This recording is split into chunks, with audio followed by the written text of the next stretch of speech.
তো hello friends, দেখো এটা হচ্ছে গিয়ে নবদ্বীপ মায়াপুর। তো আমরা এসেছিলাম। তো বান্দরগুলো দেখো কত। এটা হচ্ছে গিয়ে নিমাইয়ের জন্মস্থান, যেখানে নিমাইয়ের জন্ম হয়েছিল। এটা সেই নিম গাছের তলাতে হয়েছিল। তো দেখো জায়গাটা একটু। এখানে এসে খুব এনজয় করলাম আমরা, মানে এতটা এনজয় করলাম, মানে না মুখে বলে আর কি বোঝানো যাবে না। আর তোমরা না আসলে বুঝতেও পারবে না।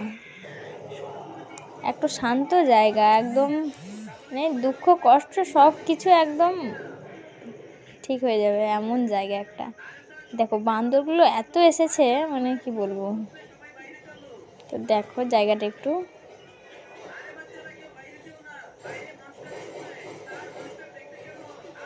তোমরা যদি কেউ এসেছো তাহলে আমাকে কমেন্টসে জানিও। তো দেখো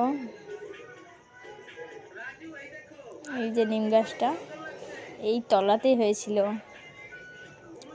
আজও একই রকম রয়ে গেছে নিম গাছটা, মানে কত যুগ হয়ে গেল এখনো পর্যন্ত গাছটা কিচ্ছু হয়নি।